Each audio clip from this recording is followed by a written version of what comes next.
प्यारे विद्यार्थियों, सब तो पहला मेरे चैनल ਤੇ ਤੁਹਾਡਾ ਬਹੁਤ-ਬਹੁਤ ਸਵਾਗਤ ਹੈ ਜੀ। ਵਿਦਿਆਰਥੀਓ, ਅੱਜ ਦੀ ਵੀਡੀਓ ਵਿੱਚ ਆਪਾਂ 9ਵੀਂ ਕਲਾਸ ਦਾ ਹਿੰਦੀ ਵਿਸ਼ੇ ਦਾ ਇੱਕ ਸੈਂਪਲ ਪੇਪਰ ਸੋਲਵ ਕਰਾਂਗੇ ਜੀ ਸਤੰਬਰ ਪ੍ਰੀਖਿਆ ਲਈ। ਤੇ ਵਿਦਿਆਰਥੀਓ, ਅੱਗੇ ਚੱਲਣ ਤੋਂ ਪਹਿਲਾਂ ਜੇਕਰ ਤੁਸੀਂ ਮੇਰੇ ਚੈਨਲ ਨੂੰ ਹਜੇ ਤੱਕ ਸਬਸਕ੍ਰਾਈਬ ਨਹੀਂ ਕੀਤਾ ਤੇ ਇਸ ਨੂੰ ਸਬਸਕ੍ਰਾਈਬ ਜ਼ਰੂਰ ਕਰ ਦੇਣਾ ਹੈ ਜੀ। ਬੈਲ ਆਈਕਨ ਨੂੰ ਜ਼ਰੂਰ ਪ੍ਰੈਸ ਕਰ ਦੇਣਾ ਹੈ ਤੇ ਬੈਲ ਆਈਕਨ ਨੂੰ ਪ੍ਰੈਸ ਕਰਕੇ ਜੋ ਆਲ ਦਾ ਨੋਟੀਫਿਕੇਸ਼ਨ ਹੈ ਉਸ ਨੂੰ ਜ਼ਰੂਰ ਔਨ ਕਰ ਲੈਣਾ ਹੈ ਤਾਂ ਜੋ ਮੇਰੀ ਹਰੇਕ ਨਵੀਂ ਵੀਡੀਓ ਦੀ ਨੋਟੀਫਿਕੇਸ਼ਨ ਤੁਹਾਨੂੰ ਸਭ ਤੋਂ ਪਹਿਲਾਂ ਮਿਲ ਸਕੇ। तो आ हुण आपां एक एक करके सारे ही क्वेश्चनस नूं सॉल्व करते हैं जी। हुण पहला क्वेश्चन है जी, हिंदी भाषा की लिपि कौन सी है? तो इसका आंसर आ जाएगा जी देवनागरी। अगला है जी अपने पास, अनुनासिक वाला शब्द चुनकर लिखें।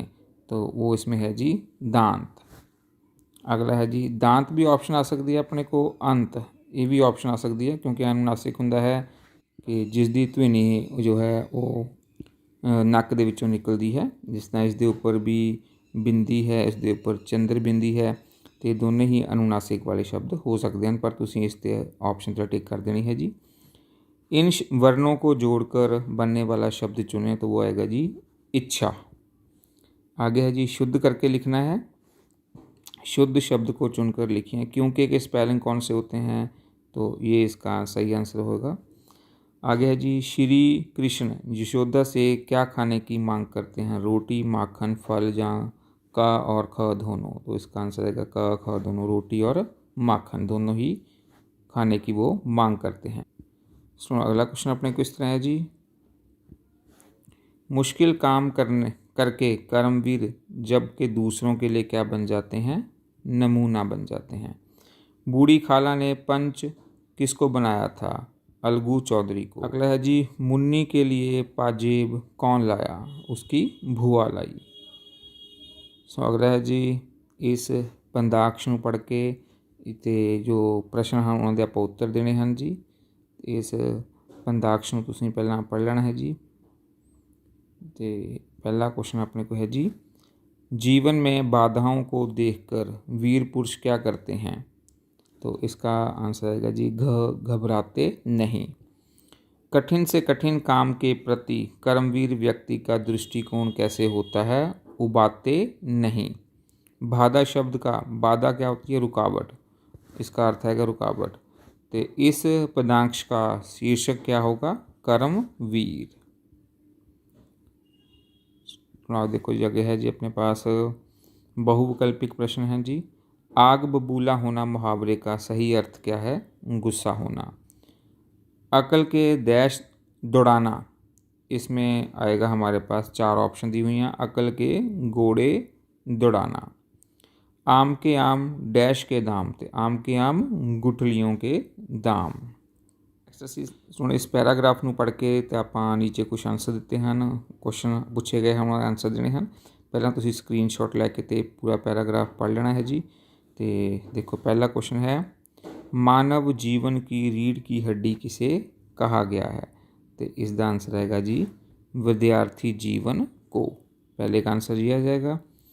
दूसरा क्वेश्चन है जी, विद्यार्थी जीवन की तुलना किसके साथ की गई है? तो विद्यार्थी जीवन की तुलना की गई है जी आधारशिला से, नींव से, उसकी आधारशिला से उसकी जो है तुलना की गई है।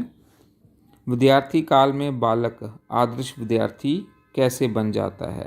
तो ये देखो जी अपने पास आदर्श विद्यार्थी कैसे बन जाता है, ये तो इत्थों आंसर लिखना है जी।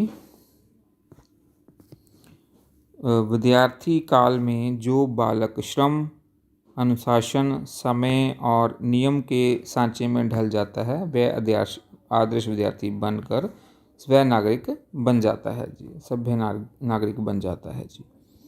अगला है जी अपने पास, सभ्य नागरिक बनने के लिए किन गुणों की आवश्यकता होती है? उसके लिए सुंदर पाठशाला कौन सी है? ये देखो जी अपने पास इसका आंसर आएगा,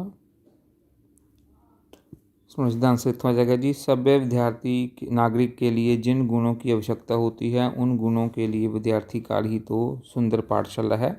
यहाँ पर अपने साथियों के बीच रहकर वह सभी गुणों का आने आवश्यक हैं उनकी जिनकी विद्यार्थी को जीवन में आवश्यकता होती है। और जी नेक्स्ट देखते हैं जी। आगे है जी, इस गद्यांश का उचित शीर्षक क्या है? तो इसका उचित शीर्षक आएगा विद्यार्थी जीवन, ਜਾਂ विद्यार्थी जीवन काल लिख सकते हो जी। तो आओ नैक्सट देखते हैं जी। तो सुनो नैक्सट अपने को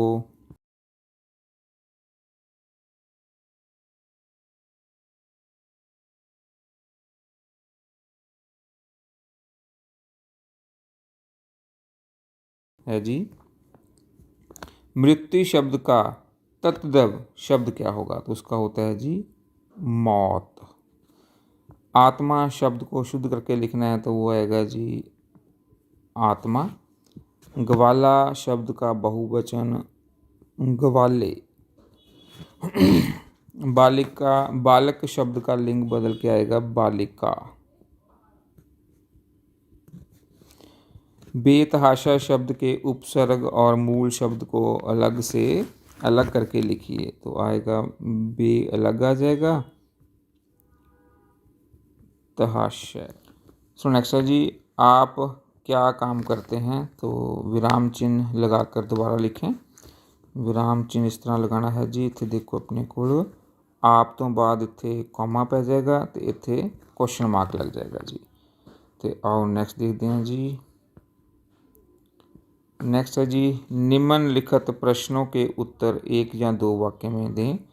तो सुनो इन्हां दे हुण प्रश्न करते हैं जी आपां। इस दे विच आपां नैक्सट क्वेश्चन जो हैं सारे क्वेश्चन आपां इकट्ठे कर रहे हैं। फिर उस तो बाद ये वाले क्वेश्चन करने हैं जी। इन्हां विच आपां 3 प्रश्नों के उत्तर देने हैं तो अगले भी अपने को प्रश्न उत्तर ही हैं। नैक्सट भी देखो अपने को क्वेश्चन आंसर ही हैं। तो इन्हां सारे ही क्वेश्चन आंसर हुण आपां देखते हैं कि इन्हां दे की अपने को आंसर हो सकते हैं जी। सुनो पहला क्वेश्चन है जी, मदन लाल ढींगरा का जन्म कहाँ हुआ? तो आंसर आएगा मदन लाल ढींगरा का जन्म सन 1887 ईस्वी को हुआ। सुनो अगला क्वेश्चन है जी, अकबर ने कितने वर्ष की उम्र में अपने पिता के दुश्मनों को हराया था? तो आंसर आएगा जी 13 वर्ष की उम्र में। अगला क्वेश्चन है जी, इमारत का होना ना होना किस बात पर निर्भर करता है? इमारत का होना ना होना इमारत की नींव की ईंट तथा उसकी मजबूती पर निर्भर करता है। क्वेश्चन है जी, शिवाजी पर स्त्री को किसके समान मानते थे? शिवाजी पर स्त्री को माता के समान मानते थे। सुनो अगला क्वेश्चन इस तरह है जी, शिवाजी ने अपने सेनापति की गलती पर सूबेदार की पुत्रवधू से किस प्रकार माफ़ी मांगी? शिवाजी ने कहा, माँ, शिवा अपने सेनापति की इस हरकत पर आपसे माफ़ी मांगता है। आप एक माँ के समान पूजनीय हैं। यदि मेरी माँ आप जैसी सुंदर होती तो मैं भी सुंदर होता। मैं आपकी सुंदरता का हिंदू विधि से पूजन करना चाहता हूँ। सुनो अगला क्वेश्चन अपने को इस तरह है जी, नीम की ईंट और कगूरे की ईंट दोनों क्यों वंदनीय हैं? नीम की ईंट जमीन के साथ 7 हाथ नीचे गड़कर इमारत की पहली ईंट बनती है। इसकी मजबूती पर ही इमारत निर्भर करती है। कगूरे की ईंट कट छट कर कगूरे पर चढ़ती है तथा लोगों को अपनी तरफ आकर्षित करती है, इसलिए दोनों ईंटें वंदनीय हैं। अगला क्वेश्चन है जी, अलगू चौधरी ने अपना क्या फैसला सुनाया? अलगू चौधरी ने अपना फैसला सुनाते हुए कहा कि उन्हें नीति और न्याय संगत ज्ञान होता है कि बूढ़ी खाला को माहवार खर्च दिया जाए। खाला की जायदाद में इतना लाभ अवश्य ही होता है कि माहवार खर्च दिया जा सके।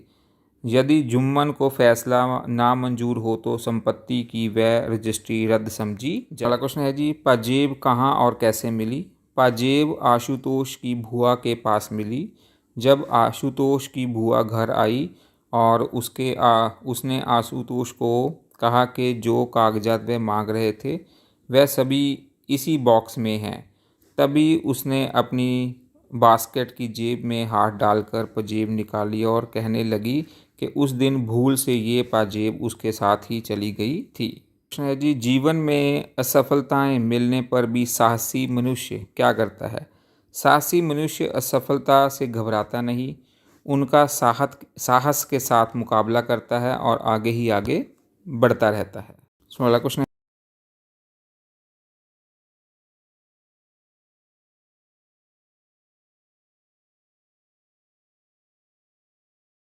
है जी, आशुतोष का चित्रण कीजिए। कहानी में आशुतोष एक प्रमुख पात्र है। सारी कहानी उसी के चारों ओर घूमती है। वह एक बच्चा है। मुन्नी की जिद पूरी होने पर वह भी साइकिल लेने की जिद ठान लेता है। वह पाजेब पहनी हुई मुन्नी को बाहर घुमाने में गर्व महसूस करता है। चोरी का इल्ज़ाम आशुतोष पर लगने के कारण वह हठी और उद्धड़ बन जाता है। वह झूठ भी बोलता है।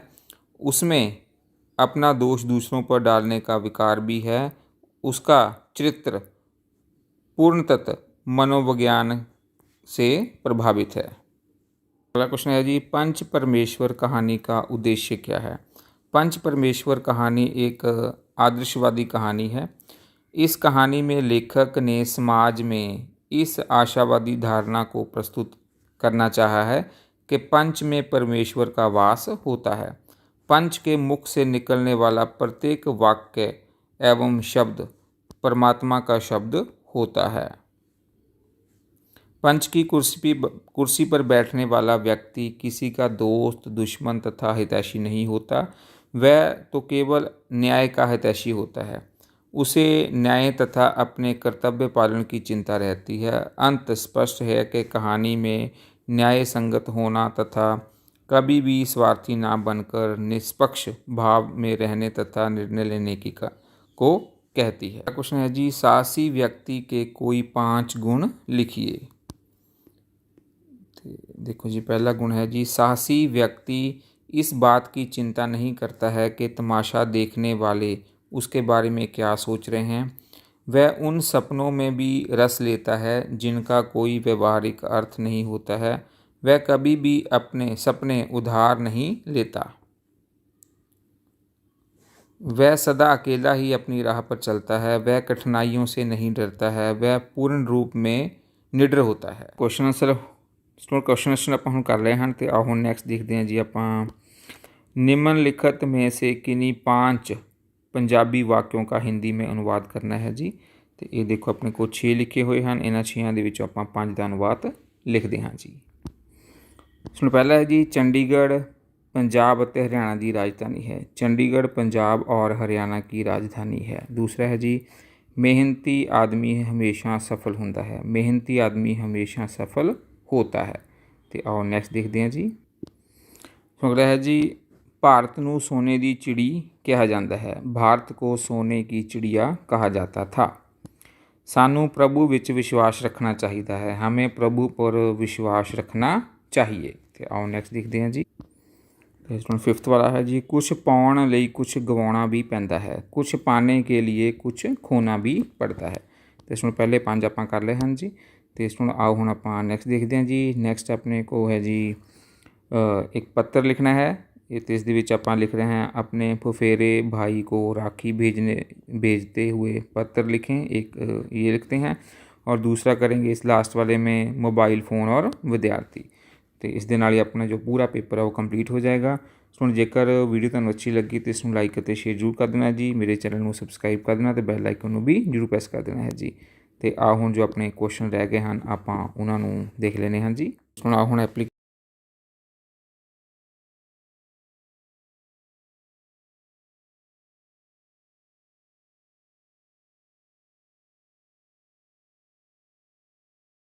क्वेश्चन देखते हैं जी। अपने फुफेरे भाई को राखी भेजते हुए पत्र लिखें। प्रिय फुफेरे भाई, नमस्ते, कैसे हो तुम? आज के इस विशेष अवसर पर मैं आपको राखी भेज रही हूँ। राखी का ये पावन त्यौहार हमारे परिवार के प्यार और एकता का प्रतीक है। ये हमारी बंधन की महत्वपूर्ण प्रतीत होती है और हमें हमारी बहन भाई की सजीव और गहरी दोस्ती को स्थायी बनाती है। मेरी इच्छा है कि ये राखी तुम्हारे जीवन में खुशियाँ और समृद्धि लेकर आए। मैं जानती हूँ कि हम दूर विचलित हैं, लेकिन हमारा रिश्ता हमें हमेशा एक साथ जुड़ा रहता है। कृपया इस राखी को पहन लो और अपने हृदय में मेरे लिए स्थान बनाओ। मैं तुम्हारे साथ हमेशा अच्छे समय की कामना करती हूँ और हम जल्द ही मिल सकें। फुफेरे भाई, तुम्हारे साथ बिताए हुए सभी पलों को याद करती हूँ और उम्मीद है कि हम जल्द ही एक साथ होंगे। आपकी बहन, नीचे स्टूडेंट अपना लिख देना है जी, आपकी बहन तो इत्थे अपना तुसी नाम लिख देना है जी। सो लास्ट अपने को है जी अनुच्छेद लिखना है जी, मोबाइल फ़ोन और विद्यार्थी।